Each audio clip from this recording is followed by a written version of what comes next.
اعوذ باللہ من الشیطان الرجیم بسم اللہ الرحمن الرحیم الحمد للہ رب العالمین والصلاة والسلام علی اشرف الانبیاء والمرسلین سیدنا و مولانا ابی القاسم محمد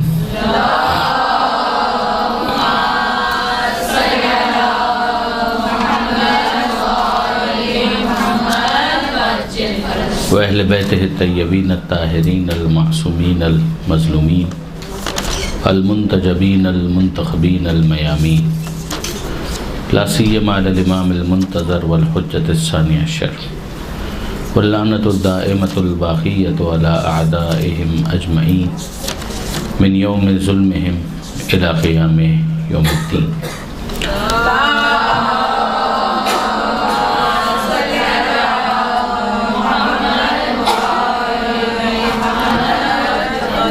اما بعد فقد قال اللہ سبحانہ وتعالی فی القرآن الحکیم بسم اللہ الرحمن الرحیم ومن يعظم شعائر اللہ فإنها من تقوى القلوب. ہماری آج کی گفتگو جنت البقیع کے پس منظر میں ظاہر ہے کہ ویسے تو یہ قبرستان ہے لیکن غیر معمولی قبرستان ہے، بہت اہم قبرستان ہے، اس اعتبار سے بھی کہ تقریباً اس پر اتفاق ہے کہ اس کا افتتاح خود پیغمبر اکرم ختمی مرتبت احمد مصطفیٰ محمد مصطفیٰ صلی اللہ علیہ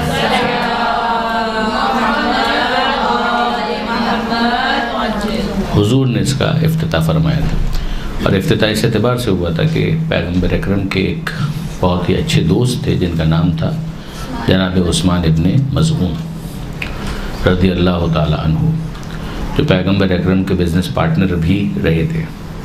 اور جب ان کی وفات ہوئی ہے تو مدینہ منورہ میں سب سے پہلے ان کو اس قبرستان کے اندر دفن کیا گیا تھا.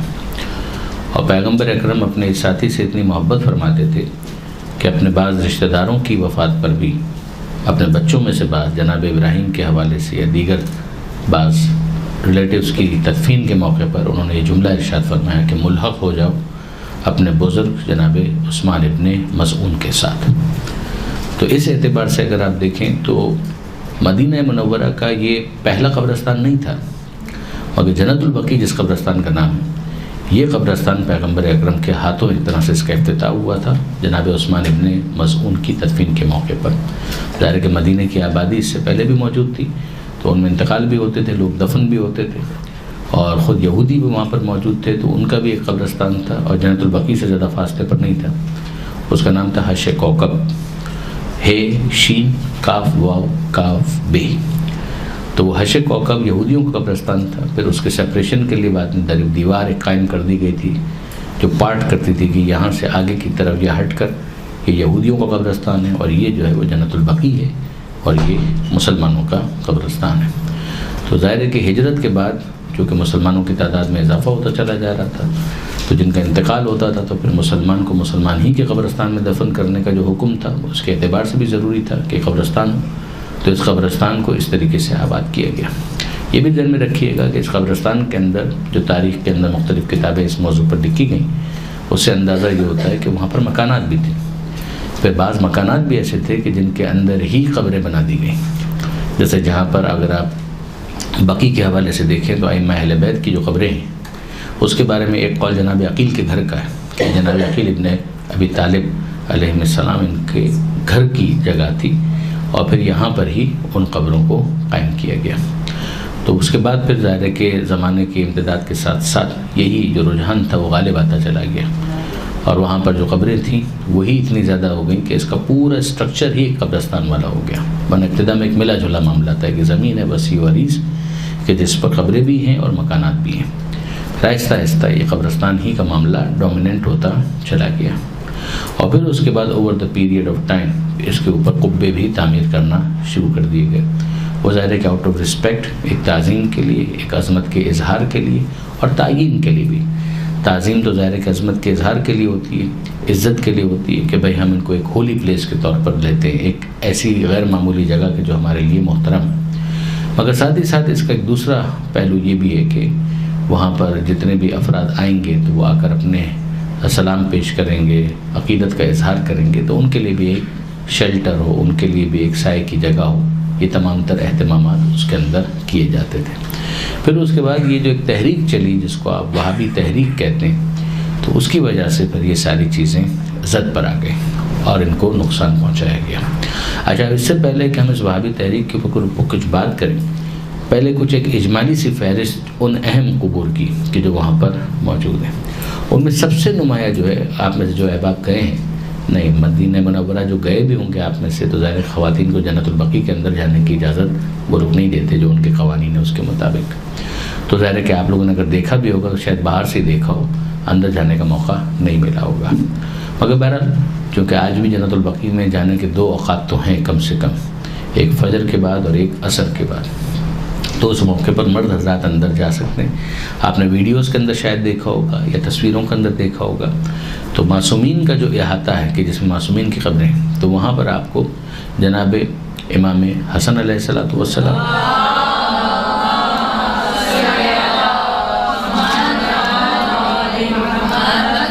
وعلی ھذا القیاس، چوتھے امام، 5ویں امام اور 6ٹھے امام، یہ 4 امام ان کی قبریں تو ایک ساتھ۔ پھر اس کے بعد 2 قبریں اور ہیں، جن میں سے ایک جناب عباس ابن عبد المطلب کی کہ جو پیغمبر اکرم کے چچا تھے، اور ایک قبر وہ ہے کہ جس کے بارے میں ایک گفتگو ہے کہ یہ خاتون جنت کی قبر ہے یا مادر امیر المومنین کی قبر ہے، یعنی یا زوجہ امیر المومنین کی قبر ہے یا مادر امیر المومنین کی قبر ہے، یا جناب سیدہ ہیں یا جناب فاطمہ بنت اسد ہیں۔ ان 2 کے بارے میں ایک گفتگو ہے۔ اچھا، یہ صرف شیعوں کے پاس نہیں ہے، شیعوں کے پاس ظاہر ہے کہ زیادہ اہتمام کے ساتھ یہ گفتگو ہے، مگر یہ کہ بہرحال برادران اہل سنت کی خود سعودی عرب سے جو کتابیں چھپتی ہیں ان میں بھی یہ آپ کو اوپینینز نظر آئیں گے کہ جناب سیدہ کی قبر کے بارے میں 3 احتمالات ہیں کہ یا جناب سیدہ اپنے حجرے میں دفن ہے، یا مسجد ہی کے اندر کہیں پر دفن ہے جنت کے ٹکڑے میں، اور یا پھر وہ جنت البقیع میں دفن ہے۔ تو ان 3 جگہوں کے بارے میں احتمال جس طرح سے شیعہ کتابوں کے اندر آئے، اسی طریقے سے برادران اہل سنت کی کتابوں کے اندر بھی آیا ہے۔ ان 3 احتمالات میں سے شیعہ حضرات کے نزدیک جو سب سے زیادہ احتمال قوی ہے وہ یہ ہے کہ وہ اپنے گھر میں دفن ہے، وہ اپنے حجرے کے اندر دفن ہے، لیکن بہرحال اس بات کا بھی امکان ہے کہ بقیع کے اندر ان کو دفن کیا گیا ہو، اور برادران اہل سنت کے نزدیک بقیع ہی میں ان کی تدفین کا امکان زیادہ ہے کہ ان کو جنت البقیع کے اندر دفن کیا گیا۔ تو جناب فاطمہ بنت اسد کے حوالے سے شیعہ حضرات اس بات پہ زیادہ قائل ہیں کہ یہ جو احاطہ معصومین کی قبروں کا ہے اس میں جو قبر خاتون کی موجود ہے وہ جناب بنت اسد کی ہے، اور برادران اہل سنت اس بات کو زیادہ پروبیبل سمجھتے ہیں کہ یہاں پر جناب سیدہ کی قبر مبارکہ ہے۔ تو اس اختلاف سے قطع نظر لیکن بہرحال امکان تو دونوں گروہوں کے پاس موجود ہے، شیعہ بھی اس بات کے امکان کے قائل ہیں اور برادران اہل سنت بھی اس بات کے امکان کے قائل ہیں۔ اس کے بعد پھر اگر آپ دیکھیں تو اسی قبرستان کے اندر اگر آپ داخل ہوتے ہیں تو رائٹ سائڈ پر یہ احاطہ آ جاتا ہے جس میں معصومین کی قبریں، اور اگر آپ تھوڑا سا لیفٹ سائڈ کے اوپر چلے جائیں تو وہاں پر پھر ایک اور احاطہ موجود ہے کہ جس میں 3 قبریں بہت اہم ہیں، جس میں جناب ام البنین، جناب حضرت ابو الفضل عباس کی والدہ گرامی،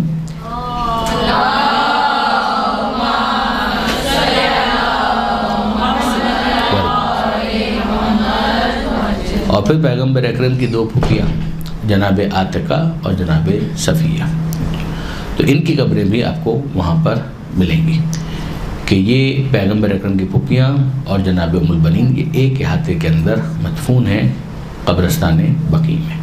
پھر اس کے بعد اگر آگے چلتے چلے جائیں تو پیغمبر اکرم کی ازواج میں سے بھی بہت سی ہیں کہ جن کی قبریں جنت البقیع کے اندر ہیں۔ پیغمبر اکرم کی ربائب، وہ بیٹیاں کہ جن کو پیغمبر اکرم نے پالا تھا، جن کو برادران اہل سنت پیغمبر اکرم کی صلبی بیٹیاں مانتے ہیں، ہمارے یہاں عام طور پہ علماء ان کو پیغمبر اکرم کی لے پالک یا پیغمبر اکرم کی وہ بیٹیاں کہ جن کی پیغمبر اکرم نے سرپرستی فرمائی اور پرورش کی، تو جناب خدیجہ سلام اللہ علیہ کی یتیم بھانجیاں تھیں، تو ان کی بیٹیاں ہونے کے اعتبار سے وہ ان کے ساتھ تھی، پیغمبر اکرم کی سرپرستی میں آئی، تو عرف عام کے اندر جو طریقہ کار ہوتا ہے کہ ان کو پیغمبر اکرم کی بیٹیاں کہا جانے لگا، جس طرح سے جناب زید کو پیغمبر اکرم کا متبنہ یا بیٹا سمجھا جاتا تھا، جس کے اوپر پوری بحث سورہ احزاب کے اندر موجود ہے۔ تو یہ ایک ان کی قبریں بھی وہیں پر ہیں جنت البقیع کے اندر۔ اور پھر اگر آگے چلے جائیں تو جناب عبداللہ ابن جعفر طیار جو جناب زینب کے شوہر ہیں، ان کی قبر بھی وہیں پر ہے۔ اسی طریقے سے اور قبروں کے اندر جو برادران اہل سنت کے مشاہیر ہیں ان میں امام مالک کی قبر بھی وہاں پر موجود ہے۔ اسی طرح سے اور آگے جائیں تو پیغمبر اکرم کے فرزند جناب ابراہیم ان کی قبر بھی اسی جنت البقیع کے اندر ہے۔ ایک احاطہ ہے کہ جس کے اندر شہداء احد میں سے جو زخمی افراد واپس آ گئے تھے اور پھر مدینہ آنے کے بعد ان کی تدفین ہوئی، انتقال ہوا، تو پھر اس کے بعد ان کی قبریں بھی وہیں پر موجود ہیں۔ واقعہ حرہ آپ نے سنا ہوگا کہ جو یزید کے سیاہ کاموں میں سے ایک کام ہے، جرائم میں سے ایک جرم ہے، تو واقعہ حرہ کے نتیجے میں جتنے افراد شہید ہوئے تھے ان کی قبریں بھی جنت البقیع کے اندر بنائی گئی تھی۔ اور بہت ساری قبریں، جناب ابو سعید خدری کی قبر بھی وہیں پر ہے، اور ان کے علاوہ بھی کئی افراد ہیں کہ جن کی قبریں وہاں پر موجود۔ تو مدینہ منورہ کا یہ عمومی قبرستان تھا، ہزار افراد وہاں پر دفن ہوئے، بلکہ اب بھی اگر کسی کا انتقال ہوتا ہے تو اس کو جنت البقیع ہی میں دفن کیا جاتا ہے۔ مدینہ منورہ کا یہ بہت بڑا، بہت اہم اور بہت ہی مقدس قبرستان مانا جاتا ہے۔ یہ بات ہو گئی قبرستان بقیع کے بارے میں۔ اچھا، بقیع اس کا جو نام پڑا ہے ایک درخت کے نام پر ہے، بقیع غرقد، اس نام پر اس کا نام پڑا۔ یعنی اگر آپ انٹرنیٹ کے اوپر ٹائپ بھی کریں گے تو آپ کو وہ درخت بھی نظر آ جائے گا کہ جس کی وجہ سے اس قبرستان کا یہ نام پڑا۔ اب اگر آپ دیکھیں تو وہاں پر آپ کو کوئی درخت نظر نہیں آتا، لیکن یہ کہ ابتدا میں جب اس کو قبرستان بنایا جا رہا تھا تو اس وقت چونکہ اس طرح کے درخت پائے جاتے تھے تو اس نسبت سے اس کو بقیع غرقد کہا جاتا تھا۔ پھر اس کے بعد جنت البقیع، جنت تو آپ جانتے ہیں کہ ویسے ہی باغ کو کہا جاتا ہے، تو جنت البقیع یہ قبرستان کا نام پڑ گیا۔ جس طریقے سے مکہ کا اہم قبرستان ہے جنت المالا، اسی طریقے سے مدینہ منورہ کا اہم قبرستان ہے جنت البقیع۔ تو اب یہ جنت المالا، جنت البقیع دونوں قبرستان اور اس کے علاوہ بہت ساری یادگاریں، ان کو مسمار کیا گیا 2 مرتبہ۔ پہلی مرتبہ اس لیے کہ جو خود وہابی رجیم جس کو آپ کہیں گے یا نشت کی جو حکومت ہے، یہ پہلے ایک مرتبہ اقتدار میں آئی اور اس کے بعد پھر جو ترکی حکومت تھی اس نے اس کو بے دخل کر دیا، وہاں سے اس کو ہٹایا۔ مگر اس کے بعد ظاہر ہے کہ جو ٹرک گورنمنٹ تھی وہ خود بہت ویک ہوتی چلی گئی، خاص طور پر ورلڈ وار کے ٹائم پر جب انہوں نے جرمنی کی حمایت کی تھی تو اس کے بعد پھر انگریز اس کے خلاف ہو گئے تھے۔ تو پہلے شریف مکہ کے ذریعے سے ان کو ٹاپل کیا گیا، جو وہاں پر حکومت تھی ان کی اور جو ان کے افراد وہاں پر موجود تھے ان کو بے دخل کیا انہوں نے، اور پھر شریف مکہ کے بعد شریف مکہ سے بھی جب ان کی انبن ہو گئی تو اس کو بھی ہٹایا، اور ایک مرتبہ پھر نجد کی جو حکومت ہے اس کو موقع دیا گیا کہ یہ یہاں پر آ کر اقتدار کو سنبھالیں۔ تو پھر اس کے بعد یہ جو نجدی حکومت، نجد آپ وہ علاقہ جہاں پر ریاض ان کا جو گورنمنٹ کا جو دارالخلافہ ہے، کیپٹل ہے، وہ نجد ہی کا علاقہ ہے، تو آپریٹ تو وہ آج بھی وہیں سے کرتے ہیں، لیکن یہ کہ بہرحال مکہ اور مدینہ یہ دونوں اہم مذہبی جو شہر ہیں یہ بھی ان کے پاس، ان کے قبضے میں آ گئے، اور پھر اس کے بعد وہی اس کو ریگولیٹ کرتے رہے۔ اچھا، جب انہوں نے یہ کام کیا ہے تو ایسا نہیں ہے کہ اس کے بعد پھر پورے امت مسلمہ کے اندر کسی قسم کی کوئی تحریک نہیں اٹھی یا کوئی غم و غصے کا اظہار نہیں کیا گیا۔ بہت سی جگہوں پر اس طرح کی باتیں ہوئی، ایران کے اندر بھی ہوئی، دوسرے علاقوں کے اندر بھی ہوئی، پاکستان تو اس زمانے میں تھا نہیں، مگر یہ کہ جو متحدہ ہندوستان جو انگریز کے ماتحت تھا تو وہاں پر بھی بڑی تحریکیں اٹھیں اور بہت سارے کانفرنسز وغیرہ بھی ہوئی، لوگ گئے بھی وہاں پر، دعوت بھی دی گئی ان کو، اور وہاں پر انہوں نے اپنے گلے شکوے جو تھے وہ سعودی حکومت کے سامنے پیش بھی کیے۔ بہت سے ہمارے شیعہ علماء نے خطوط بھی لکھے، آیت اللہ کاشف الغطا کے بارے میں بھی ملتا ہے کہ انہوں نے بھی خط لکھا، اور اسی طریقے سے ایران گورنمنٹ نے بھی، حالانکہ اس زمانے میں انقلاب نہیں آیا تھا مگر بہرحال ایک شیعہ گورنمنٹ تھی، تو انہوں نے بھی نیگوسیشنز کیے اور اس کے اندر اپنے تعلقات کو اس شرط کے ساتھ رکھا کہ اگر یہ سارے معاملات ہوں تو ہم آپ کے ساتھ تعلقات رکھیں گے۔ مگر ظاہر ہے کہ وہ سیاسی باتیں ہوتی ہیں، پھر 3 سال کے بعد ملتا ہے بعض کتابوں کے اندر کہ 3 سال کے بعد پھر انہوں نے اس کی حکومت کو ایکسیپٹ کیا، لیکن یہ کہ تناؤ اور ایک تندی کی کیفیت جو تھی وہ آپس میں طاری رہی، اور اس کے بعد پھر ان نیگوسیشنز اور ان سارے مذاکرات کا نتیجہ یہ نکلا کہ آج بھی اگر آپ جائیں گے جنت البقیع میں تو جنت البقیع میں آپ کو احاطے الگ ملیں گے، یعنی اگر آپ جا کر دیکھیں تو ائمہ معصومین کی قبروں پر نشان آپ کو کوئی نہیں ملے گا، یعنی وہاں پر کوئی بورڈ لگا ہوا نظر نہیں آئے گا، لیکن یہ کہ بہرحال احاطے آپ کو الگ نظر آئیں گے، یعنی باقی قبرستان سے یہ قبریں الگ نظر آئیں گی۔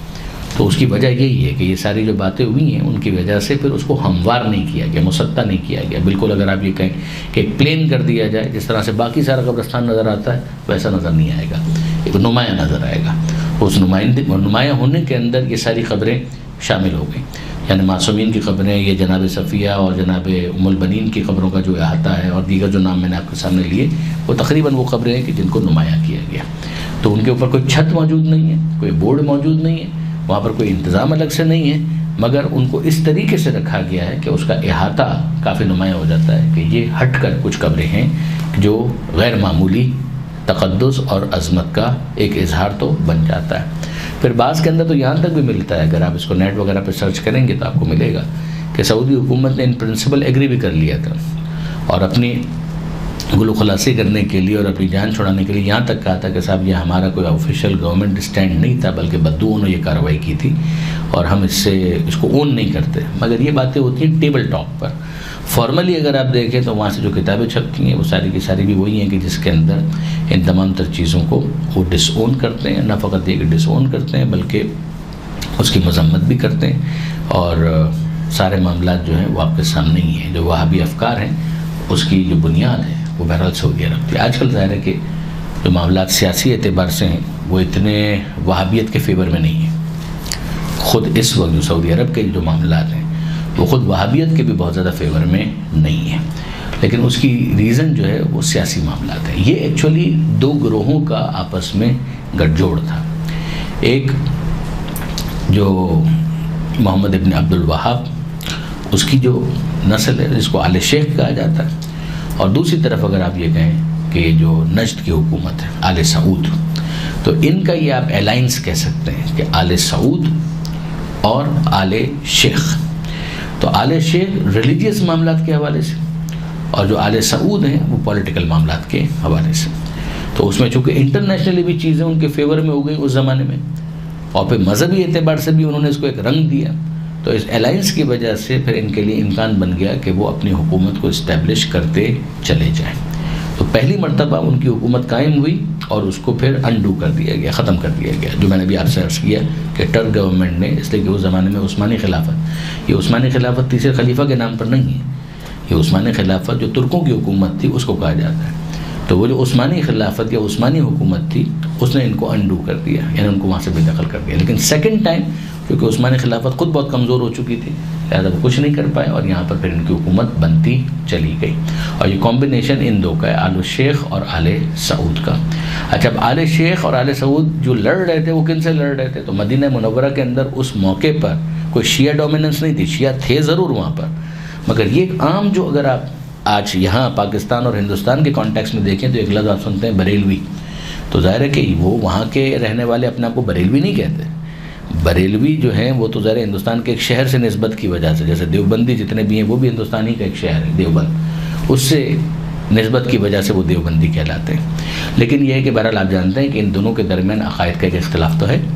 جو دیوبندی حضرات ہیں وہ بہت سخت گیر کاؤنٹ ہوتے ہیں بہت سارے معاملات کے اندر، اور جو ہمارے بریلوی دوست ہیں وہ خوش عقیدہ کاؤنٹ ہوتے ہیں. اہل بیت سے محبت بھی ہے، نظر و نیاز کا سلسلہ بھی ہے، اور کسی نہ کسی انداز سے مجلسوں کے اندر شرکت بھی ہے، بلکہ اپنے طور پر مجلسوں کا انتظام بھی ہے. یہ سارے انداز جو ان کے یہاں نظر آتے ہیں، زیارت پر جانا، تعمیر مشاہد، قبور کی زیارت کرنا، یہ ساری چیزیں ان کے یہاں پائی جاتی ہیں، ہمارے یہاں بھی پائی جاتی ہیں.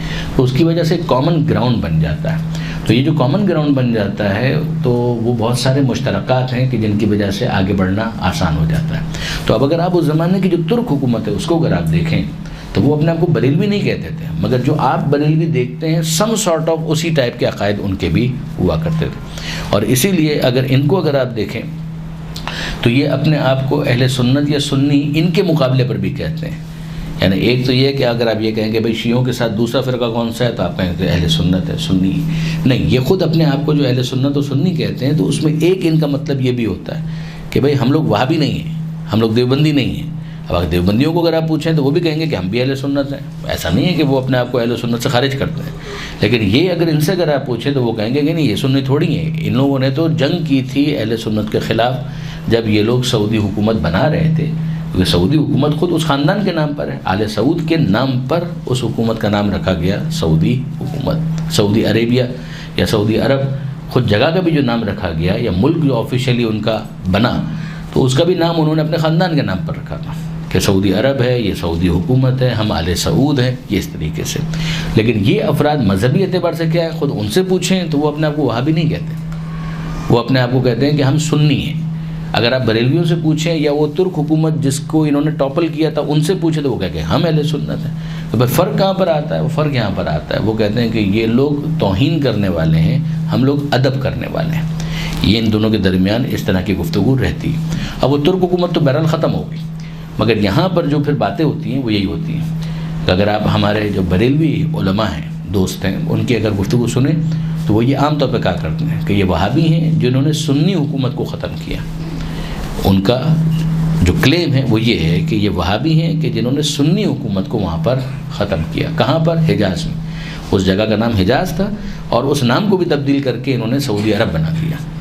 تو سعودی عرب بھی نام دیا، نام بھی تبدیل کیا، وہاں کے کلچر کو بھی تبدیل کر دیا، وہاں کے جو مذہبی مراسم ہیں ان کو بھی تبدیل کر دیا، اور سنی کا ایک عنوان انہوں نے اپنے لیے قائم رکھا، لیکن ان کا سنیت سے کوئی تعلق نہیں ہے. یہ ہمارے عام طور پہ بریلوی علماء بیان کیا کرتے ہیں. امید ہے کہ بات آپ کے لیے واضح بھی ہوگی. اب آئیے تھوڑا سا ہم لفظ وہابی کے اوپر گفتگو کرتے ہیں کہ یہ لفظ وہابی کہاں سے آیا. بنیادی طور پر جو یہ عقائد ہیں کہ جس کے اندر سب سے بڑا ایشو تو اس وقت جو ہم ڈسکس کر رہے ہیں وہ تو یہی بات ہے کہ بھئی جو عمارتیں قائم کی جاتی ہیں قبروں کے اوپر، کیا انہیں قائم کیا جا سکتا ہے یا نہیں. اس میں جو ان کے نظریات ہیں وہ بہت سخت ہیں کہ نہیں کیا جا سکتا. یہ بت پرستی ہے، یہ شرک ہے، یہ بدعت ہے، یہ ساری چیزیں. تو پھر اس کے لیے جو ان کے نظریات ہیں انہوں نے لیے کہاں سے یہ ساری چیزیں؟ یہ انہوں نے لیے 8ویں صدی کے ان کے عالم تھے جن کا نام تھا ابن تیمیہ. یعنی پورا نام تو لمبا ہے لیکن یہ کہ بہرحال مختصراً ان کو جو نام دیا جاتا ہے اور جس نام سے ان کو یاد کیا جاتا ہے وہ ہے ابن تیمیہ. یہ ابن تیمیہ اپنے زمانے میں کوئی بہت زیادہ کامیابی حاصل نہیں کر پائے. بعض اوقات ان کو گرفتار بھی کیا گیا، زندان میں بھی ڈالا گیا، بڑی مذمت ان کی ہوتی رہی. بالآخر یہ مر گئے. بعض افراد تو کہتے ہیں کہ زندان ہی کے اندر ان کی موت ہوئی. لیکن بہرحال ابن تیمیہ نے کتابیں بہت لکھی، شیعوں کے خلاف بھی بہت کتابیں لکھی، اور جو معروف معنی کے اندر جو اہل سنت کے عقائد ہیں اس کے خلاف بھی انہوں نے بہت کچھ لکھا. تو ابن تیمیہ لکھنے والے آدمی تھے، بہت متعصب تھے، دشمن اہل بیت بھی تھے. شیعوں کی رد میں انہوں نے ایک پوری کتاب لکھی منہاج السنہ. منہاج السنہ جو آج بھی بہت سارے جو وہابی علماء ہیں اسی کو ریفر کرتے رہتے ہیں. جو آپ سنتے رہتے ہیں چیزیں وہ عام طور پر اسی کتاب کے اندر لکھی ہوئی ہیں، اسی سے وہ لے کے بیان کیا کرتے ہیں. منہاج السنہ یہ وہ شخصیت ہے جو آپ کہہ سکتے ہیں کہ جنہوں نے علامہ حلی کی کتابوں کے اوپر گفتگو کی. علامہ حلی ہمارا بہت بڑا نام، اور علامہ حلی کی بعض کتابوں کے اوپر انہوں نے تبصرے کیے ہیں اور ان کی کتابوں کی رد لکھنے کی کوشش کی ہے. پھر یہاں سے بھی رد لکھا گیا، وہاں سے بھی رد لکھا گیا، یہ تو سلسلہ چلتا ہی رہتا ہے. مگر یہ ابن تیمیہ یہ وہ پہلی شخصیت ہے کہ جن سے ان تمام عقائد کو منسوب کیا جاتا ہے جو آج معروف اصطلاح میں وہابی عقائد اور وہابی نظریات کہلاتے ہیں. پھر اس کے بعد جو دوسری شخصیت کہ جنہوں نے اس کو صحیح معنوں میں اٹھایا وہ محمد ابن عبد الوہاب کی، کہ جن کی اولاد کو آل الشیخ کہا گیا، جو ابھی میں آپ سے عرض کر رہا تھا کہ آل الشیخ اور آل سعود ان دو کا یہ کمبینیشن یا الائنس تھا. تو یہ جو محمد ابن عبد الوہاب ہیں ان کے والد کا نام ہے عبد الوہاب. ان کا اپنا نام تو تھا محمد، ان کے ابا کا نام یا ان کے والد کا نام تھا عبد الوہاب. تو ان کے فالوورز کو جو وہابی کہا گیا وہ ان کے باپ کے نام سے منسوب کر کے ان کو وہابی کہا گیا. یعنی ان کو محمدی نہیں کہا گیا. محمدی اس لیے نہیں کہا گیا کہ ایسا ذہن میں نہ آئے کہ یہ پیغمبر اکرم کی بات ہو رہی ہے، جیسے کہ پیغمبر اکرم کا نام بھی محمد، تو یہ نہ ہو جائے کہ پیغمبر اکرم کی طرف انتساب ہو جائے. لہٰذا ان کو منسوب کیا گیا ان کے والد کے نام سے کہ بھئی یہ وہابی ہیں، یعنی اس کے ماننے والے ہیں کہ جس کے ابا کا نام عبد الوہاب تھا. اب یہاں پر ایک انٹرسٹنگ بحث ہے کہ کیا ان کے والد محترم بھی ان عقائد سے متفق تھے؟ جواب جی نہیں، بالکل متفق نہیں تھے. نہ فقط یہ متفق نہیں تھے بلکہ بہت سخت مخالف تھے، لڑائی تک کی نوبت آ گئی تھی. مگر یہ ہے کہ بہرحال یہ تاریخ کی آپ ستم ظریفی دیکھیے کہ بہرحال جو ابا ہیں وہ خلاف ہیں اور جو ماننے والے ہیں ان سب کو ان کے ابا کے نام پر ہی یاد کیا جاتا ہے کہ عبد الوہاب میں سے اب نکال کر وہاب لیا گیا اور یا نسبتی لگا کر ان سب کو وہابی کہنا شروع کر دیا گیا. تو بہت سخت مخالف تھے. وہ بھی عالم تھے، پڑھے لکھے آدمی تھے. جو ان کے ایک بھائی ہیں محمد ابن عبد الوہاب کے، تو محمد ابن عبد الوہاب کے بھائی جو ہیں وہ بھی شیعہ نہیں تھے، وہ بھی سنی تھے. اور انہوں نے وہ پہلی کتابیں جو خود محمد ابن عبد الوہاب کے خلاف لکھی گئی، ان کے لکھنے والوں میں ان کے بڑے بھائی بھی شامل تھے. یعنی مجھے جو بتایا گیا تھا اگر وہ صحیح ہے بات، یعنی اگر اب اسی طرح سے ہے تو ابھی شاید مولانا طاہر اعوان صاحب آنے والے ہیں. تو مولانا طاہر اعوان صاحب نے ایک بڑا کارنامہ کیا ہے اور واقعاً بہت بڑا کارنامہ کیا، بہت بڑے محقق ہیں مولانا طاہر اعوان صاحب. انہوں نے ایک کتاب لکھی فارسی کے اندر، چھپ چکی اور بہت ضخیم کتاب. اس کتاب کے اندر انہوں نے انٹروڈیوس کیا ہے، تعارف کروایا ہے ان کتابوں کا جو وہابیت کے خلاف لکھی گئی، لکھنے والے شیعہ نہیں ہیں۔ یعنی جو انٹرسٹنگ فیکٹ ہے وہ یہ ہے کہ ان کتابوں کا انہوں نے اس کے اندر تفصیلی تعارف کر گئی، یہ کتاب لکھنے والے یہ اس جگہ پر لکھی گئی، اس کا یہ محتویٰ ہے، اس کا یہ کنٹینٹ ہے، اس کا یہ انڈیکس ہے، اس کا یہ موضوع ہے، اس کا یہ ویسے کی گئی ہیں۔ کتابوں کے ڈھیر لگا دیے انہوں نے، سینکڑوں کتابیں، شاید اس سے بھی زیادہ۔ مگر یہ ساری کتابیں لکھنے والے کون ہیں؟ کہ شیعوں کی ہم بات نہیں کر رہے ہیں، مطلب شیعوں نے بھی لکھی ہیں ان کے خلاف، وہ شیعہ تو لکھیں گے ہی، مگر شیعوں کی بات نہیں ہو رہی ہے، بات ہو رہی ہے عام اہل سنت علماء کی، کہ جنہوں نے وہابیت کے خلاف یا وہابیوں کے خلاف کتابیں لکھی۔ تو ظاہر ہے کہ اس کے اندر اس کتاب کو بھی آپ کو شامل کرنا پڑے گا، کہ جو محمد ابن عبد الوہاب کے اپنے بھائی نے ان کے خلاف لکھی تھی۔ پاکستان میں بہت کتابیں لکھی گئی، ہندوستان میں بہت کتابیں لکھی گئیں، عرب علاقوں میں بہت لکھی گئیں، ایران کے اندر بہت لکھی گئیں۔ ظاہر ہے کہ ہندوستان کا تو یہ بڑا ہی ہاٹ ٹاپک تھا، مسئلہ تھا، لہٰذا یہاں پر یہ ساری چیزیں ہوئی۔ اب اس کے بعد اگلی چیز آتی ہے، اور وہ یہ کہ ہندوستان کے اندر یہ نظریات جو آئے ہیں تو وہ کس زمانے سے آنا شروع ہوئے۔ اب آپ اگر تھوڑا سا اس کے اوپر غور کریں گے نا تو آپ کو بہت ساری چیزیں مکس نظر آئیں گی، مکس پلیٹ ٹائپ کی۔ ایک جو چارٹ ہوتی ہے نا جس کے اندر آپ نے چنے بھی ڈال لیے، چٹنی بھی ڈال لی، پاپڑی بھی ڈال لی، اور دہی بڑے کا بھی ایک پیس ڈال دیا، پھر اس کو مکس کرنا شروع کیا، تو آپ کو نظر آئے گا کہ یہ ساری چیزیں اس کے اندر ہیں، موجود ہیں۔ ایک مکس پلیٹ سے آپ کو نظر آئے گی۔ شاہ ولی اللہ کا نام آپ نے سنا ہوگا، شاہ ولی اللہ محدث دہلوی۔ یہ محدث دہلوی تو سارے ہی کہلاتے ہیں، تو شاہ ولی اللہ محدث دہلوی، پھر ان کے فرزند شاہ عبدالعزیز محدث دہلوی وغیرہ وغیرہ۔ تو شاہ ولی اللہ محدث دہلوی حالانکہ صوفی ہیں، یعنی یہ جتنے بھی ہیں اگر آپ دیکھیں تو ہمارے بریلوی دوست وہ تو تصوف کے سلسلے کے ساتھ ہیں۔ اچھا، تصوف کا مطلب ہو گیا اولیاء، اولیاء کا مطلب ہو گیا قبریں، یعنی مزارات، مشاہد، وہاں پر جانا، سب کچھ ہونا، یہ سب اس کے اندر شامل ہے۔ تو بریلوی کو تو آپ الگ کر دیجیے، اب آ جائے دیوبندیوں کے اندر، جو دیوبندی جتنے بھی ہیں ان میں بھی صوفیہ پائے جاتے ہیں۔ ایسا نہیں ہے کہ سارے کے سارے وہ تصوف کے مخالف ہوں، پھر تصوف کی بات آئے گی تو پھر وہ سلسلہ طریقت کی بات آئے گی، تو اولیاء کی بات آئے گی، پھر مشاہد کی بھی بات آئیں گی، ساری چیزیں ہوں گی۔ تو اس کے اندر بھی آپ کو ایک گروہ نظر آئے گا کہ جو ان چیزوں کا بالکل لیا منکر ہے، لیکن یہ کہ بہرحال ایک بڑا گروہ ہے کہ جو اس بات کا قائل ہے، وہ دیوبندی ہونے کے باوجود بھی تصوف کو بلیو کرتے ہیں۔ پیچھے اگر آپ چلے جائیں تو شاہ ولی اللہ محدث دہلوی بڑی شخصیت ہے، جن کی کتابیں آج بھی ریفر کی جاتی ہیں، بریلوی علماء بھی پڑھتے ہیں، دیوبندی تو پڑھتے ہی ہیں، دونوں ہی پڑھتے ہیں۔ تو یہ شاہ ولی اللہ محدث دہلوی جو ہیں، اگرچہ صوفی المسلک ہونے کے باوجود انہوں نے ابن تیمیہ کو کافی کوٹ کیا۔ تو اس وقت باقاعدہ ایک الگ کلٹ کے طور پر یہ ہندوستان کے اندر نمایاں نہیں تھے، لیکن یہ ہے کہ ان افراد کی وجہ سے ابن تیمیہ کے افکار کو پینیٹریٹ کرنے کا موقع ملا۔ یہ علامہ سید علی نقی صاحب نے بھی اپنی کتاب کے اندر اس بات کو ہائی لائٹ کیا، ان کی بڑی اہم کتاب ہے اس موضوع پر، رد وہابیت، اس کے بارے میں بھی تھوڑی بہت بات ہم کریں گے انشاءاللہ۔ تو اس رد وہابیت کے اندر بھی انہوں نے اس بات کو ہائی لائٹ کیا کہ جہاں تک مجھے معلوم ہے کہ شاہ ولی اللہ محدث دہلوی وہ پہلی شخصیت ہیں کہ جنہوں نے اپنے کتابوں کے اندر، نظریات کے اندر ابن تیمیہ کو کوٹ کرنا شروع کیے۔ پھر اس کے بعد ایک اور بڑا نام ہے مولانا ابوالکلام آزاد کا، جو تحریک آزادی ہند کے بھی بڑے رہنما مانے جاتے ہیں، کانگریس کے، ظاہر ہے کہ مسلمان تھے، اور ان کے سیاسی نظریات کے اندر یہ بھی تھا کہ وہ پاکستان کے قائل نہیں تھے، پاکستان بننے کے مخالف تھے، لیکن وہ ان کے سیاسی نظریات اپنی جگہ پر غیر معمولی علمی شخصیت، یعنی no doubt about it, Maulana Abul Kalam Azad غیر معمولی علمی شخصیت، نہ ان کے علم کا آپ انکار کر سکتے ہیں، نہ ان کی تقریر کا آپ انکار کر سکتے ہیں۔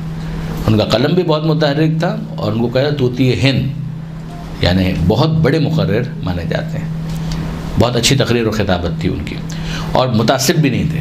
مزے کی بات یہ، یعنی آپ ان سے ظاہر کے شیعہ نہیں تھے، تو جو شیعہ نظریات ہیں اس سے تو آپ ان سے اختلاف کریں گے کہ وہ اس کو نہیں قبول کرتے تھے، ہم ان سے اختلاف کریں گے ایک ڈیسنٹ وے کے اندر۔ اور وہابی بھی نہیں تھے، یعنی اس معروف معنی کے اندر وہابی بھی نہیں تھے۔ وہابی عام طور پہ تنگ نظر ہوتے ہیں بہت زیادہ، لیکن یہ کہ وہ تنگ نظر بھی نہیں تھے، مگر ان کا معاملہ یہ تھا کہ وہ علمی اعتبار سے ابن تیمیہ سے بہت متاثر تھے۔ ابن تیمیہ کی ساری باتیں انہوں نے نہیں لے لی، وہ ابن تیمیہ نے سینکڑوں کتابیں لکھی ہیں، تو بعض کتابوں کے اندر صحیح باتیں بھی ہوں گی، تو انہوں نے بہت سی باتیں ابن تیمیہ سے لیں اور ان کو کوٹ کرنا شروع کیا بڑا فریکوینٹلی۔ تو جب فریکوینٹلی ان کو کوٹ کر رہے تھے تو ابوالکلام آزاد چونکہ بڑا نام تھا، تو ابن تیمیہ کو ایک انٹروڈکشن ملا کہ اچھا یہ بھی کوئی شخصیت ہے۔ تو اس کا نتیجہ یہ نکلا کہ پھر بعد میں جو مکھی پر مکھی مارنا، تو بہت سارے وہ افراد کہ جنہوں نے ابن تیمیہ کی کتاب بھی کبھی نہیں دیکھی تھی، وہ بھی ابن تیمیہ کا نام جو ہے وہ بڑے اس سے لینے لگے کہ جناب ابن تیمیہ تو بہت بڑے عالم۔ تو تو اس کی وجہ سے بھی ابن تیمیہ کو ایک اسپیس ملا ہندوستان کی سرزمین پر. پھر بعد میں ظاہر ہے کہ پڑھنے والے بھی ان کے پیدا ہو گئے, ان کے فالوورز بھی پیدا ہو گئے, جو واقعاً روایتی معنی میں آپ وہابی جن کو کہہ سکتے ہیں. تو یہ اپنی جگہ پر پاکستان اور ہندوستان, پاکستان تو اس وقت بنا نہیں تھا, یہی سارا علاقہ ہندوستان ہی کہلاتا تھا, مگر پھر اس کے بعد جو پاکستان بنا تو وہاں سے جو افراد یہاں پر آئے ہیں پاکستان میں, اور یہاں کے بھی اگر کچھ مقامی علماء تھے تو انہوں نے بھی ابن تیمیہ کو, جو وہابی اسکول آف تھاٹ کے تھے افراد, انہوں نے پروموٹ کرنا شروع کیا. پھر اہل حدیث کے جو علماء ہیں وہ ابن تیمیہ کے بڑے مداح نکلے. اگر آپ وہاں پر جا کر دیکھیں سعودی عرب کے اندر, تو وہ اپنے آپ کو حنبلی فقہ کے فالوورز بتاتے ہیں. 4 فقہ ہیں, فقہ حنفی, مالکی, شافعی اور حنبلی.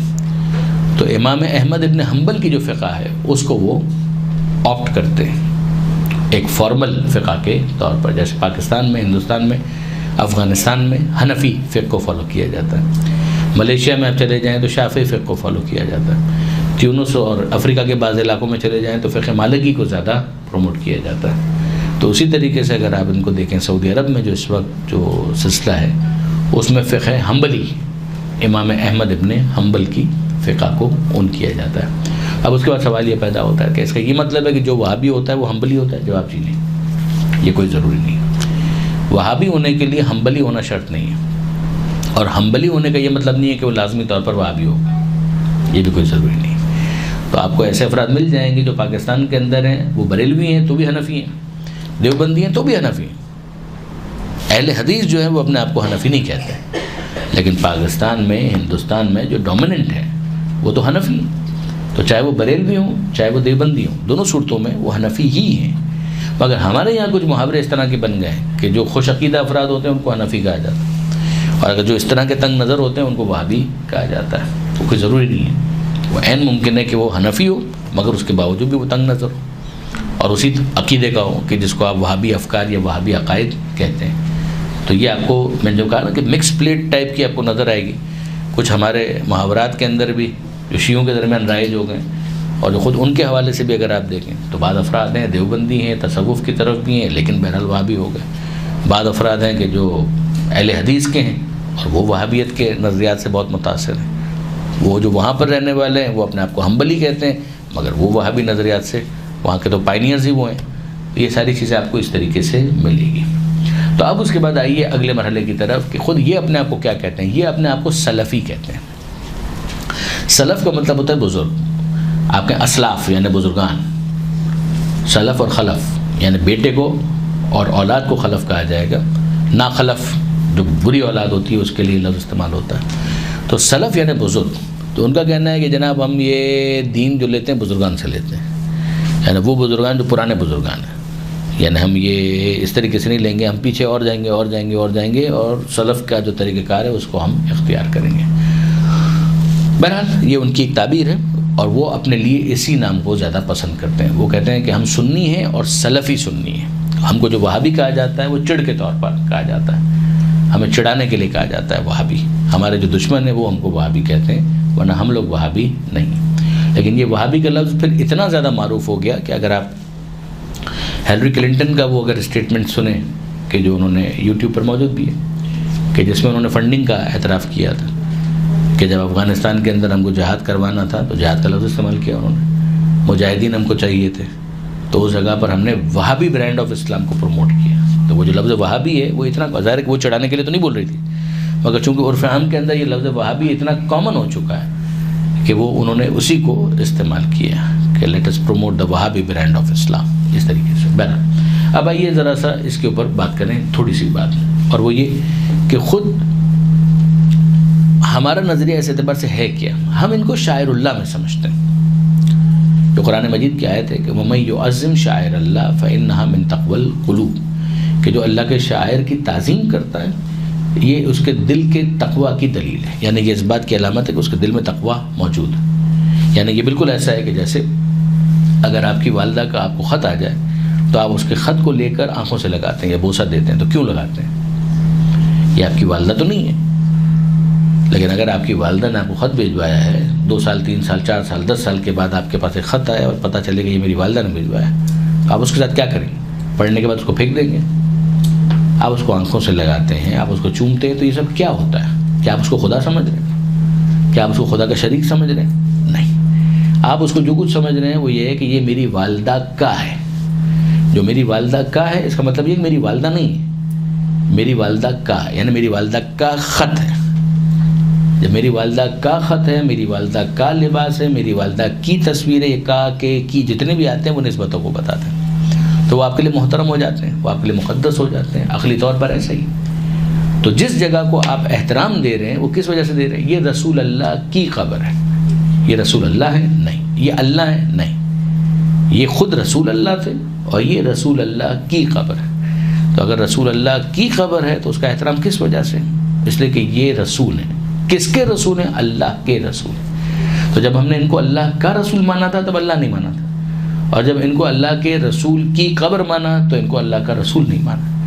ہم نے جو اس کو مانا ہے وہ نسبت کے عنوان سے مانا ہے. جس طریقے سے کسی بھی علاقے میں اگر آپ چلے جائیں، پاکستان میں قائد اعظم کا مزار ہے، تو قائد اعظم وہاں پر نہیں ہے، قائد اعظم تو قبر کے اندر ہے، لیکن یہ کہ قائد اعظم کا ایک مزار ہے. تو مزار کس لیے؟ اسی احترام اور آنر کو شو کرنے کے لیے. علامہ اقبال کا مزار ہے، قائد اعظم کا مزار. تو یہ تمام تر چیزیں نسبتوں اور احترام کے لیے ہوتی ہے. آپ اس کو کہیں پر بھی کر کے دیکھ لیں. مثال خانہ کعبہ کی تصویر ہے، تو آپ اس کو روند کے دیکھ لیں. جو وہابی ہیں وہ بھی آپ کو مارنے کے لیے آ جائیں گے، معاذ اللہ. وہ کیوں آ جائیں گے؟ اگر ان سے کہا جائے کہ جناب یہ خانہ کعبہ ہے، خانہ کعبہ تو نہیں ہے، یہ خانہ کعبہ کی تصویر ہے. جب خانہ کعبہ کی تصویر ہے تو آپ کو پرابلم کیا ہے؟ خانہ کعبہ تو نہیں ہے. کہا نہیں، لیکن ہے تو کعبے کی تصویر. تب آپ غور کیجئے کہ جو ان کا عقیدہ ہے وہ خود اس کے خلاف جائیں گے، وہ خود اس کے اگینسٹ جائیں گے. وہ کہیں گے کہ یہ تو آپ نے کعبے کی توہین کر دی. کعبے کو تو کچھ بھی نہیں کیا ہے، یہ تو کعبے کی تصویر ہے. کہا کعبے کی تصویر ہے یا جو بھی ہے کعبے کی. تو یہ بات جو آپ کو یہاں سمجھ میں آ رہی ہے وہاں پر کیوں سمجھ میں نہیں آ رہی؟ وہاں آپ اس بات کو کیوں قبول نہیں کر پا رہے؟ یہ بہت امپورٹنٹ. یعنی بالکل ایک سادہ سی مثال میں نے آپ کے سامنے پیش کی. آپ اس کو دیکھ لیجئے اس اصول کے اوپر کہ جس کی کوئی چیز ہوتی ہے، جس سے منسوب ہوتی ہے، اگر اس کی توہین کی جائے تو یہی مانا جاتا ہے کہ خود اس شخصیت کی توہین کی گئی. یہ خدا کا گھر ہے، خدا کبھی رہا نہیں ہے، لیکن خانہ کعبہ کی اگر کوئی توہین کرے گا اس کو خدا کی توہین مانا جائے گا. خانہ کعبہ کی تصویر کی توہین کرے گا یہ بھی مانا جائے گا کہ خانہ کعبہ کی توہین کی گئی. اور خانہ کعبہ کی توہین یعنی خدا کی توہین. اگر پیغمبر اکرم کی توہین کی جائے تو پیغمبر اکرم اللہ کے پیغمبر ہیں، ان کی توہین پیغمبر اکرم کی توہین اللہ کی توہین مانی جائے. اور ان کی جو خبر ہے اگر اس کے ساتھ کوئی بے حرمتی والا معاملہ کیا جائے تو بھی یہی معاملہ مانا جائے گا کہ اللہ کے رسول کی توہین ہے. شہزادی کون ہے کہ جن کے بارے میں پروردگار نے کہا، پیغمبر اکرم نے کہا کہ فاطمہ تو بضعۃ منی، یہ میرا ٹکڑا ہے.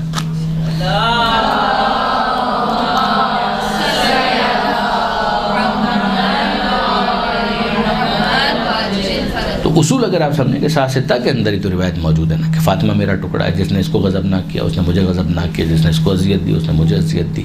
تو اب اس کے بعد رہتا کچھ نہیں کہ اگر آپ جناب سیدہ کی توہین کریں تو یہ مانا جائے گا جیسے پیغمبر اکرم کی اہانت کی گئی. تو جناب سیدہ کی قبر کی اگر توہین کی گئی اصول وہی رہے گا. یہ قبر ہے، جناب سیدہ کی توہین جناب سیدہ کی توہین ہے، جناب سیدہ کی توہین پیغمبر اکرم کی توہین ہے. یہ معاملہ خدا تک جاتا ہے، اس کو آپ جہاں تک پھیلائیں. پھر اس کے بعد وہ جو قرابت داروں سے محبت کی جو بات کی گئی، لا اسألکم علیہ اجرا الا المودۃ فی القربى، کہ میں تم سے کوئی اجر نہیں چاہتا مگر یہ کہ میرے قرابت داروں سے مودت اور محبت اختیار کی جائے. تو یہ کون سا طریقہ ہے مودت اور محبت کا جو آپ نے اختیار کیا؟ اس کے اندر جو فقہی بحث ہیں اس کے اندر بھی کوئی وزن نہیں. میں آپ کے سامنے ایک کتاب صرف انٹروڈیوس کرنا چاہوں گا جس کا بھی میں نے تھوڑی دیر پہلے حوالہ بھی دیا. یہ کتاب علامہ سید علی نقی صاحب کی، رد وہابیت. یہ آؤٹ آف پرنٹ تھی اور اس کو پھر واپس ایک دوسرے نام سے کشف النقاب کے نام سے شائع کیا گیا تھا. مجھے نہیں معلوم اس وقت یہ اویلیبل ہے یا نہیں، انٹرنیٹ پر بہرحال آپ کو مل جائے گی. اگر آپ صرف اس کتاب کو لکھیں گے رد وہابیت علامہ سید علی نقی صاحب، نقن صاحب علی اللہ مقامہ، یہ کتاب آپ کو نیٹ کے اوپر مل جائے گی. books.shiatigers.com پر بھی یہ اویلیبل ہے. تو وہاں پر اگر آپ اس کتاب، یہ کتاب 100 صفحے کی تقریباً اگر میں غلطی نہیں کر رہا، 144 صفحے کی ہے. تو اس کے اندر آپ کو وہ بیک گراؤنڈ بھی مل جائے گا کہ جو اس وہابیت کا بیک گراؤنڈ ہے وہ بھی مل جائے گا لکھا ہوا، اور جو اس زمانے میں اس کتاب کے لکھنے کی تحریک علامہ سید علی نقی صاحب کو کیسے ہوئی تھی وہ بھی آپ کو پتہ چلے گا. کہ علامہ سید علی نقی صاحب کا زندگی کا طالب علمی کا بالکل اسٹارٹ کا زمانہ تھا جب انہوں نے اس کتاب کو لکھا تھا عربی میں. اس کا نام انہوں نے رکھا تھا کشف النقاب عن عقائد محمد ابن عبد الوہاب، کہ نقاب کشف کرنا یعنی نقاب ہٹا دینا، یعنی جو پردہ پڑا ہوا ہے اس کو ہٹا دینا. کہاں سے؟ محمد ابن عبد الوہاب کے عقائد پر پڑا ہوا پردہ ہٹا دینا، یعنی اس کو ایکسپوز کرنا، exposing the beliefs and faith of Muhammad ibn Abd الوہاب، یہ اس کا ترجمہ بنے گا۔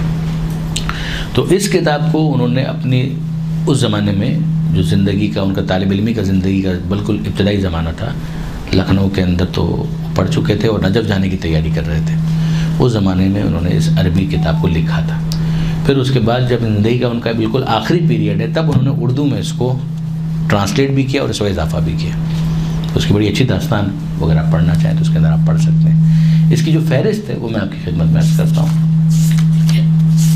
انہوں نے اس کے اندر جو چیپٹرز ہیں ان کی کیا تقسیم کی۔ مقدمہ، تاریخ ابن عبد الوہاب اور ان کی نشو و نما اور ترقی کی کیفیت، یہ مقدمہ ہے۔ پھر اس کے بعد پہلا باب، ان کا عقیدہ حضرت اقدس الہی کے باب میں، یعنی خدا کے بارے میں ان کا کیا عقیدہ ہے۔ تو مقدمہ ہے تاریخ ابن عبد الوہاب، ان کی نشو و نما اور ان کی ترقی کی کیفیت۔ پھر پہلا باب، ان کا عقیدہ حضرت اقدس الہی کے بارے میں، یعنی خدا کے بارے میں، کہ توحید کے بارے میں جو ان کا نظریہ ہے اس کے بارے میں، یعنی تجسیم کے قائل، کہ جہاں پر ید اللہ کی بات آئے تو اس کا مطلب اللہ کا ہاتھ ہوتا ہے، وجہ اللہ کی بات آئے تو اللہ کا چہرہ ہوتا ہے، جبکہ یہ عقیدہ مسلمانوں کے اندر بالاتفاق غلط ہے۔ پھر اس کے بعد دوسرا باب ان کا عقیدہ پیغمبر کے بارے میں، کہ پیغمبر اکرم کے حوالے سے ان کا کیا نظریہ ہے۔ ہم جیسے بشر ہیں، یہ جو ایک آپ سنتے ہیں نا بحثیں، یہ ساری وہاں سے نکلی ہوئی ہیں، یہ ہم جیسے کوئی زیادہ فرق نہیں ہے۔ تو جو پیغمبر اکرم کی جو تعظیم ہے، پیغمبر اکرم کی جو توقیر ہے، اس کے خلاف جانا، یہ ساری چیزیں۔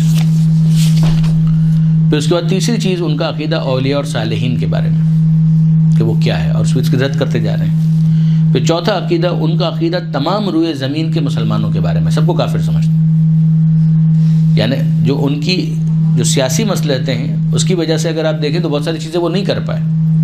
جو میں نے آپ سے عرض کیا نا، ایک آل الشیخ اور آل سعود کا جو آپس میں پیکٹ تھا، تو آل سعود بہت کچھ نہیں کر پائے۔ مثلا پیغمبر اکرم کا روضہ ہے، اس کو نہیں گرا پائے، جس کو صنم اکبر کہتے ہیں کہ سب سے بڑا بت تو وہ ہے معاذ اللہ، لیکن اس کو اب تک نہیں گرا پائے۔ اس پر جو گنبد خضرا موجود ہے وہ ترکوں کے زمانے کا ہے، وہ اب تک چلا آ رہا ہے، تو اس کو نہیں گرا پائے۔ اس کی وجہ کیا ہے؟ اس لیے کہ بہرحال انہوں نے بھی کچھ نہ کچھ تقیہ سیکھ لیا، اس لیے کہ وہ بھی اس حوالے سے کہ نہیں بھائی اتنا بڑا جھگڑا ہم نہیں کر پائیں گے، تو انہوں نے نہیں کیا۔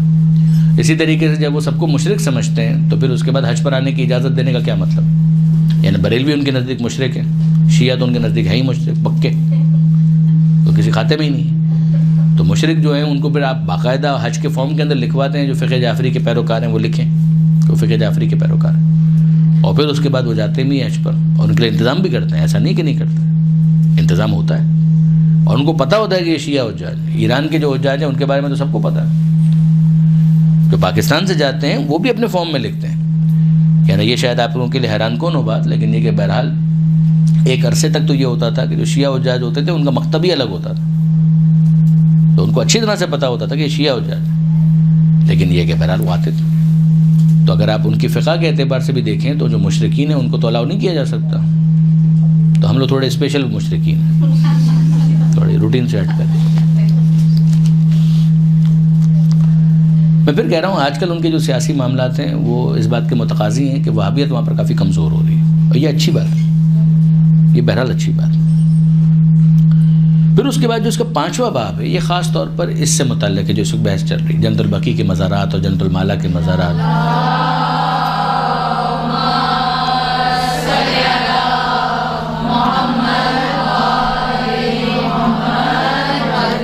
تو انبیاء صالحین کے مزارات اور قبور کے بارے میں یہ پورا باب ہے، اور یہ باب اس اعتبار سے سب سے امپورٹنٹ ہے کہ جو اس وقت جو ریلیونٹ بحث ہے وہ اسی سے متعلق ہے۔ پھر 6واں باب ان کا ہے ان احادیث اور اخبار میں جو اہل نجد کے بارے میں رسول خدا صلی اللہ علیہ وآلہ وسلم سے وارد ہے۔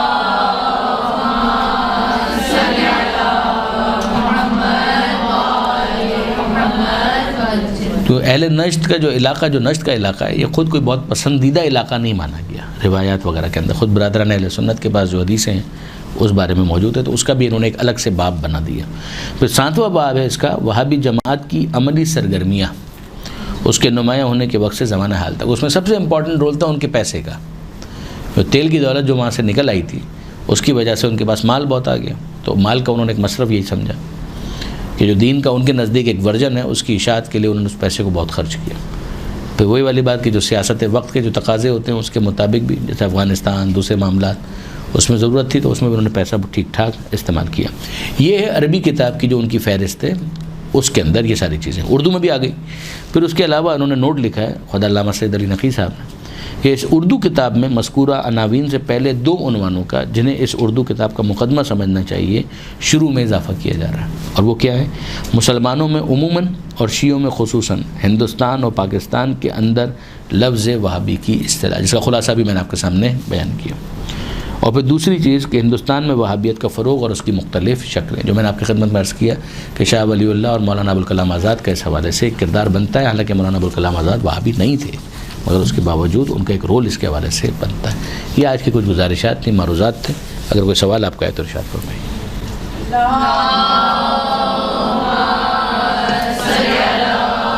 جی بیٹا۔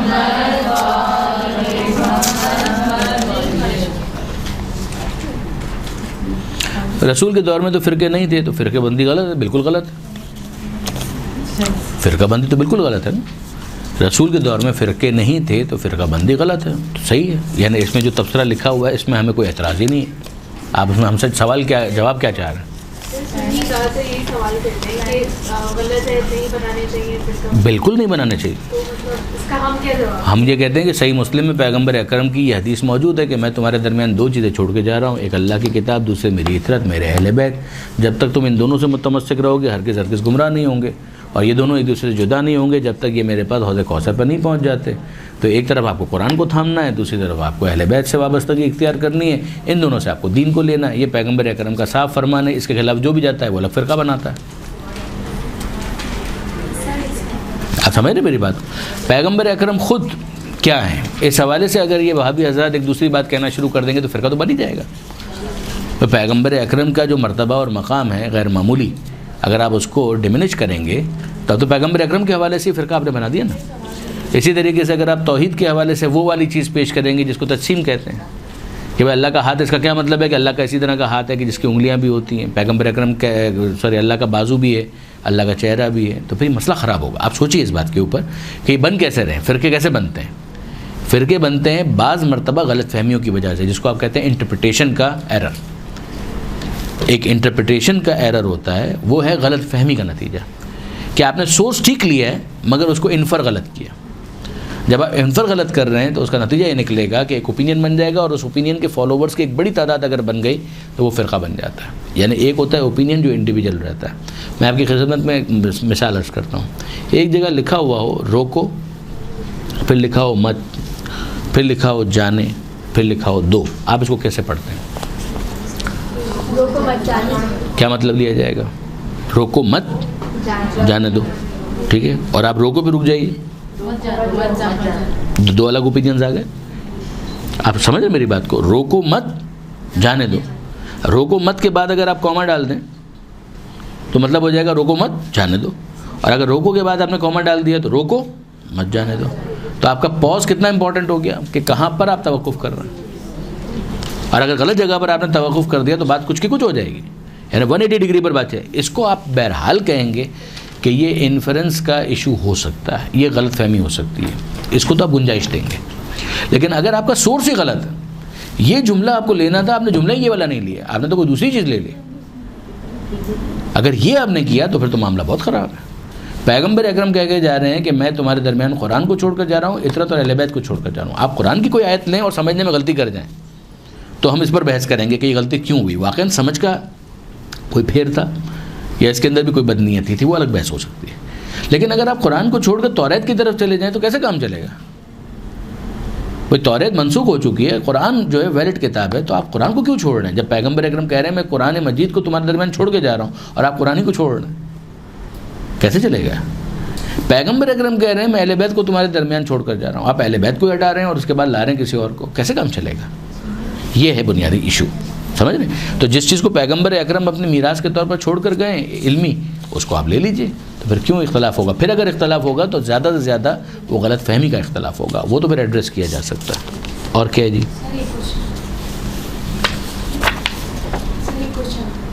سوال یہ ہے کہ ہاں جی ہاں شاہ عبد اللطیف بھٹائی کے بارے میں کہا جاتا ہے کہ یہ بھی صوفی بزرگ تھے. صوفی بزرگ تھے. ان کا جو عقیدہ تھا وہ تو شیعہ تھے. شیعہ تھے. اچھا میں نے سنا ہے کہ ارے یہ اتنا لمبا سوال کیا ہے یہ؟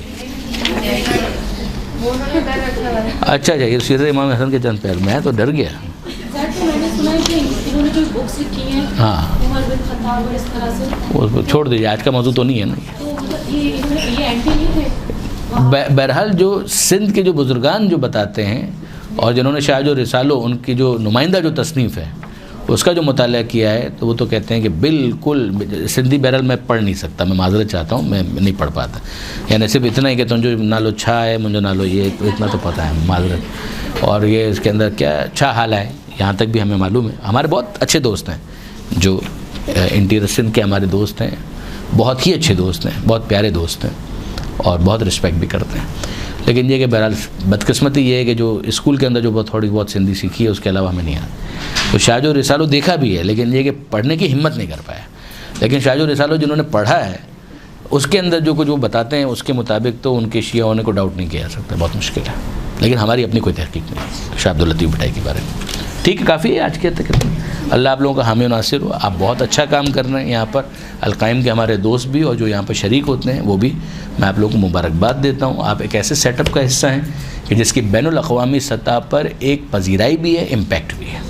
صرف پاکستان کی سطح پر نہیں, بین الاقوامی سطح پر. جیسے کہ جہاں پر بھی مجلسوں کے لیے جاتے ہیں وہاں پر نہ فقط یہ کہ دیندار افراد بلکہ علماء تک بعض جگہوں پر میں نے دیکھا ہے کہ وہ کہتے ہیں کہ القائم کی جو ویب سائٹ یا ویب سائٹ نہیں, فیس بک کا جو پیج ہے یا جو ٹیوب دوسرے چینلز میں ویب سائٹ بھی ہوگی, میری توجہ نہیں ہے, جو وہ بتا رہے تھے اس میں اگر کوئی چیز آتی ہے تو ہمیں اطمینان ہو جاتا ہے کہ ہاں یہ آل محمد کا ورژن ہے کہ جو ہم تک پہنچ رہا ہے.